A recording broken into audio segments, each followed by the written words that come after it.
بات چل رہی ہے کہ حضور غوث اعظم کا مردہ زندہ فرمانا کیا قرآن سے ثابت ہے؟ اور حضور غوث اعظم مردہ زندہ فرماتے وقت جو فرماتے تھے قم باذنی، اٹھ میرے حکم سے، تو حضور غوث اعظم مردہ کیسے زندہ فرماتے تھے؟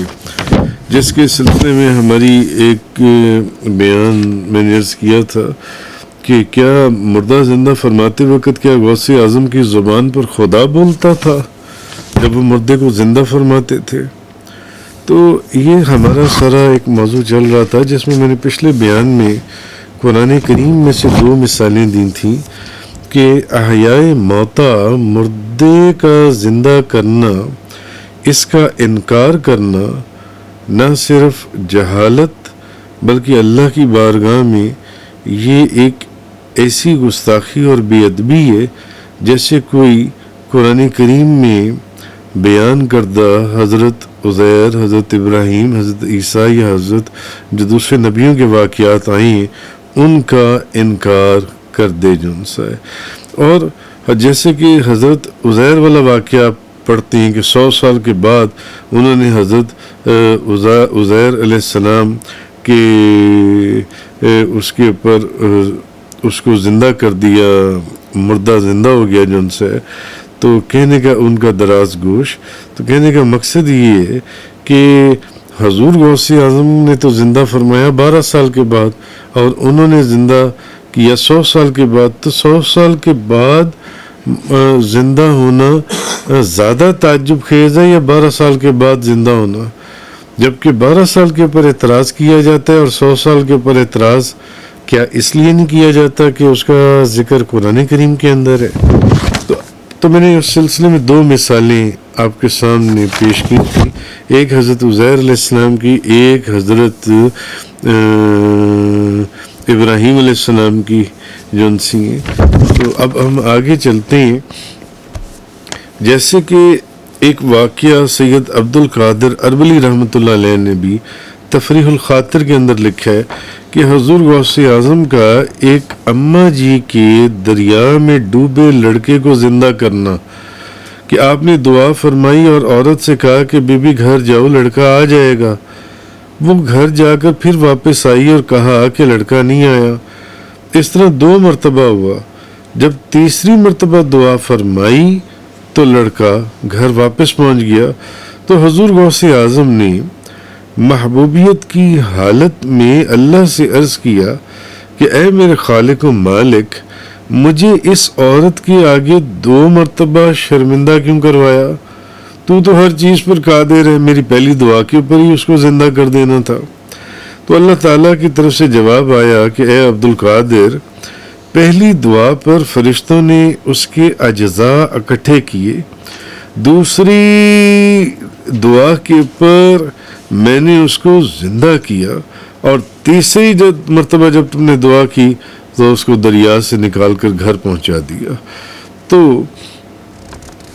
ایک ایسا واقعہ جو حضور غوث اعظم شیخ عبد القادر جیلانی کے اس واقعے کے بالکل عین مطابق ہے، کہ جیسے کہ سورۃ البقرہ کے اندر آگے آتا ہے أَلَمْ تَرَ إِلَى الَّذِينَ خَرَجُوا مِنْ دِيَارِهِمْ وَهُمْ أُلُوفٌ حَذَرَ الْمَوْتِ فَقَالَ لَهُمُ اللَّهُ مُوتُوا۔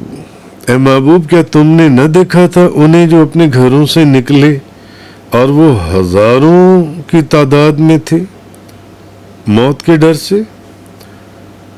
تو فَقَالَ لَهُمُ اللَّهُ مُوتُوا، تو اللہ نے ان سے فرمایا مر جاؤ، ثم احیاہم، پھر انہیں زندہ فرما دیا۔ ان اللہ لذو فضل علی الناس ولکن اکثر الناس لا یشکرون، بے شک اللہ لوگوں پر فضل کرنے والا ہے مگر اکثر لوگ نا شکری ہیں۔ ایک واقعے کا ذکر اللہ پاک نے قرآن پاک میں سورۃ البقرہ کے اندر کیا کہ محبوب، کیا آپ نے ان کو نہیں دیکھا کہ انہیں جو اپنے گھروں میں سے نکلے تھے اور وہ ہزاروں تھے موت کے ڈر سے، تو اللہ نے انہیں کہا کہ مر جاؤ، اور پھر اللہ نے انہیں زندہ فرما دیا۔ واقعہ یہ کہ علاقہ واسطہ میں ایک بستی داروداں تھی جہاں سے حضرت حزقیل علیہ السلام گزرے، اللہ کے نبی تھے، تو جن کو حضرت ذوالکفل علیہ السلام بھی کہا جاتا ہے، تو انہوں نے اس علاقے میں اتنے لوگوں کی ہڈیاں پڑی ہوئی دیکھیں تو حیران ہو گئے. عرض کیا مولا انہیں زندہ فرما. وحی آئی، آپ انہیں پکاریں. آپ نے ان کو پکارا. تفسیر روح البیان میں ہے، اے ہڈیو اللہ کے حکم سے جمع ہو جاؤ.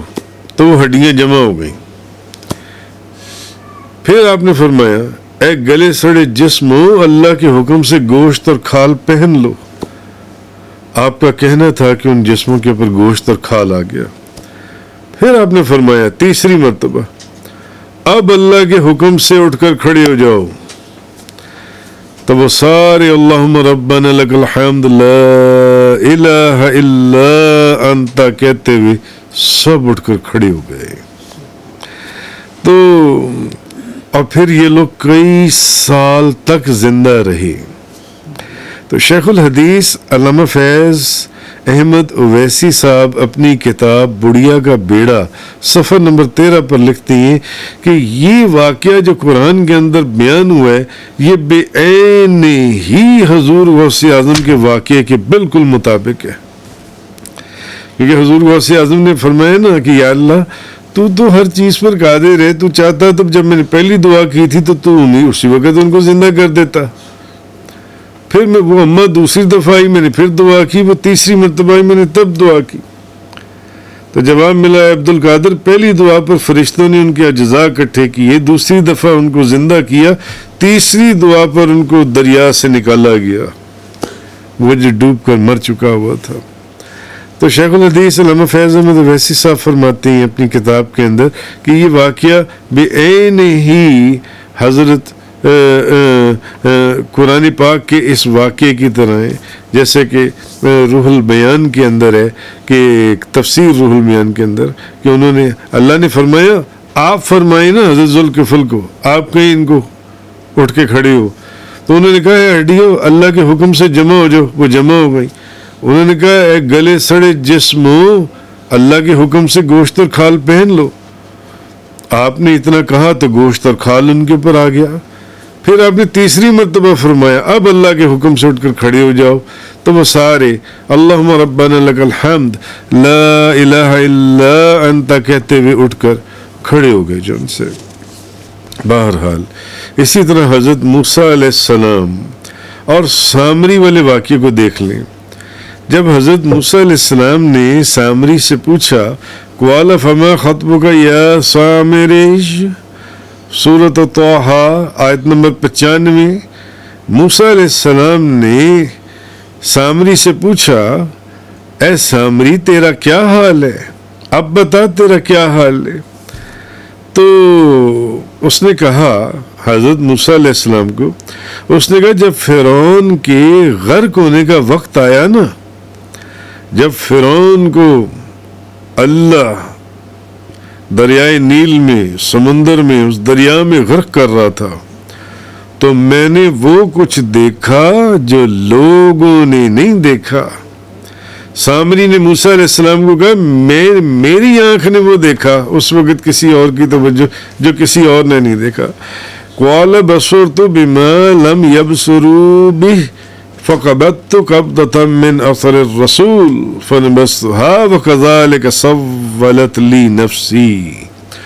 بولا میں نے وہ دیکھا جو لوگوں نے نہیں دیکھا، تو ایک مٹھی بھر لی فرشتے کے نشان سے، پھر اسے ڈال دیا اور میرے جی کو یہی اچھا لگا، میرے جی کو یہی بھلا لگا.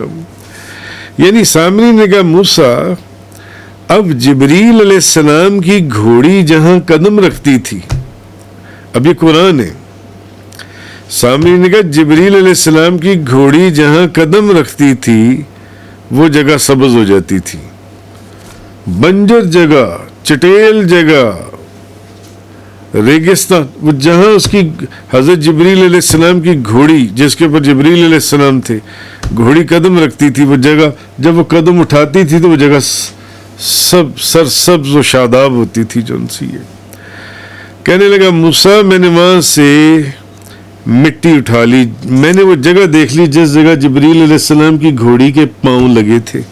میں نے وہاں سے مٹی اٹھا لی اور مٹی پھر میں نے سونے اور چاندی کے زیورات سے جو میں نے بچڑا تیار کیا تھا میں نے اس بچڑے کے منہ میں ڈال دی. مٹی جیسے ہی میں نے اس بچڑے کے منہ میں ڈالی تو بے جان بچڑے میں روح اور زندگی پیدا ہو گئی اور وہ بولنے لگ گیا. کہنے لگا مصعب میں نے یہ دیکھا تھا اور میں نے وہ دیکھا تھا. قال بصرت بما لم يبصروا به. میں نے وہ دیکھا جو لوگوں نے نہیں دیکھا. تو میں دیکھ رہا تھا کہ جبریل علیہ السلام کی گھوڑی کا پاؤں جہاں لگتا ہے وہاں جگہ سرسبز و شاداب ہو جاتی ہے. وہ مٹی اٹھا کر میں نے وہ جو سونے چاندی اور زیورات کا بچڑا بنایا تھا میں نے اس بچڑے کے اندر ڈال دی. مٹی کا ڈالنا تھا کہ وہ جو بچڑا تھا اس میں روح اور زندگی پیدا ہو گئی اور وہ بولنے لگا. تو سوچنے کا مقام یہ ہے کہ بچڑا جو ہے وہ زیورات سے تیار ہوا, زیورات سے, اور سونے چاندی پیتل ان چیزوں سے وہ تیار کیا گیا اور اس کے اندر روح نہیں تھی. اس سے پہلے روح تھی ہی نہیں کبھی. یہ بھی نہیں کہ کوئی مرا ہوا بچڑا تھا جس کو اس نے زندہ کر دیا.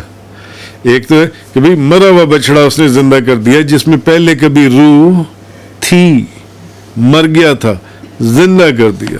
میں حضور غوث اعظم نے جس کو زندہ کیا, جن 3-4 مردوں کو جو کتابوں میں ملتا ہے انہوں نے زندہ کیا, ان کے اندر پہلے کبھی تو روح تھی نا. تو بچڑے کو جس بچڑے کے اندر پہلے روح نہیں تھی, وہ تو سونے کا چاندی کا پیتل کا وہ بچڑا اس نے بنایا. اچھا پھر یہ کہ بچڑا جو زندہ ہو گیا تو اس کو کسی ولی اللہ کی دعا سے زندگی نہیں ملی بچڑے کو کہ حضور غوث اعظم نے ہاتھ دعا کے لیے اٹھایا کہ یا اللہ اس مردے کو زندہ کر دے, کم بے اذنی یا کم بے اذن اللہ, اس مردے کو زندہ کر دیا جائے. نہیں, کسی ولی اللہ کی دعا سے زندگی نہیں ملی اس بچڑے کو. بلکہ سوچنے کی بات یہ کہ فرشتے کے گھوڑے کے پاؤں کی مٹی سے اس کو زندگی ملی ہے, اور وہ مٹی بھی اس بچڑے کے اندر کسی اللہ کے ولی نے نہیں ڈالی, اللہ کے دوست نے نہیں ڈالی, بلکہ اللہ کے دشمن نے ڈالی ہے. اللہ کے دشمن نے, جس پر سب کی لعنت, اس نے وہ مٹی ڈالی, وہ بچڑا زندہ ہو گیا, بولنے لگا. مگر یہاں ایک بات سوچنے کی ہے کہ اگر اللہ عز و جل جبریل کی گھوڑی کے پاؤں کی مٹی میں یہ تاثیر پیدا فرما سکتا ہے جس نے بے جان بچڑے میں اثر نو روح پیدا کر کے اس کو زندگی دے دی, یعنی اس میں پہلے کبھی روح تھی ہی نہیں. چاندی میں روح کس چیز کی, سونے میں روح کس چیز کی, پیتل میں روح کس چیز کی, پتھروں میں روح کس چیز کی, اس جولری میں روح کس چیز کی, وہ بھی مرا ہوا بچڑا نہیں تھا. ایک ایسی چیز میں بھی روح پیدا کر کر اس کو زندہ کر دیا گیا. جبریل علیہ السلام کی گھوڑی کے پاؤں کی مٹی جو سی اس میں یہ تاثیر تھی کہ جس نے بے جان بچڑے میں اثر نو نئے طریقے سے روح ڈال کی اس کو زندگی دے دی. تو سوچنے کی بات یہ ہے کہ کیا اولیاء کرام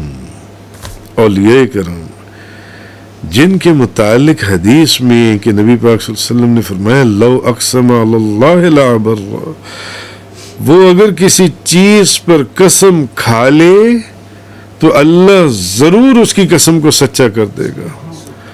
اللہ کا ولی پھر اگر کسی چیز پر اڑ جائے تو اللہ تعالیٰ اس کو وہ چیز عطا فرما دیتا ہے, اللہ اس کی وہ چیز پوری کر دیتا ہے جو ان سے. تو پھر حضور غوث اعظم وہ اللہ کے ولی, وہ تو ولیوں کے ولی, وہ تو اولیاء کرام کے شہنشاہ, اور اللہ کے وہ محبوب جو اپنی منہ مانگی بات اللہ سے منوا لیتے ہیں. وہ اگر ایک بوڑھی عورت سے یہ وعدہ کر لیں کہ تیری ساری بارات واپس کرواؤں گا کیا خدا ان کو جو انہوں نے اس عورت سے وعدہ کیا ہے ان کو شرمندہ کروائے گا اس عورت کے سامنے؟ اگر ایک دشمن خدا، اللہ کا دشمن، اس مٹی کو، ایک گھوڑی کے پاؤں کی مٹی کو، قرآن ہمیں بتا رہا ہے، ایک گھوڑی کی پاؤں کی مٹی کو ایک ایسی چیز میں جس میں کبھی جان ہی نہیں تھی اس میں جان ڈال کر اس کو زندہ کر دے، بچڑا بنا دے، تو کیا حضور غوث اعظم شیخ عبد القادر جیلانی وہ تو دشمن خدا ہے، اللہ کے دوست، بلکہ اللہ کے دوستوں کے بھی شہنشاہ، وہ اگر اللہ کی بارگاہ میں کسی مردے کے لیے دعا فرمائیں، یا اللہ تو میں نے اس عورت سے وعدہ کیا ہے اس مردے کو زندہ فرما دے، تو کون سا ایسا مشکل کام ہے کہ وہ مردہ زندہ نہ ہو؟ جیسے کہ میں نے پچھلے واقعے میں آپ کو یہ بات بتائی تھی کہ بنی اسرائیل کہ اس گائے کی دم کی ہڈی جس کو ماری گئی وہ زندہ ہو گیا، قرآن کے اندر ہے، گائے کی ہڈی جس مقتول کو ماری گئی، جس کو قتل کیا گیا تھا، وہ زندہ ہو گیا، تو کیا حضور غوث اعظم شیخ عبد القادر جیلانی، وہ تو ایک گائے تھی جس کی دم کی ہڈی سے ایک مردے کو زندہ کر دیا گیا، تو حضور غوث اعظم جو نبی کریم صلی اللہ علیہ وسلم کی امت کے اولیاء کرام کے بادشاہ ہیں، وہ اگر کوئی دعا فرمائے تو اللہ تعالیٰ مردہ نہیں زندہ فرمائے گا؟ اس کو بغیر تعصب کے سوچنے اور سمجھنے والی بات ہے۔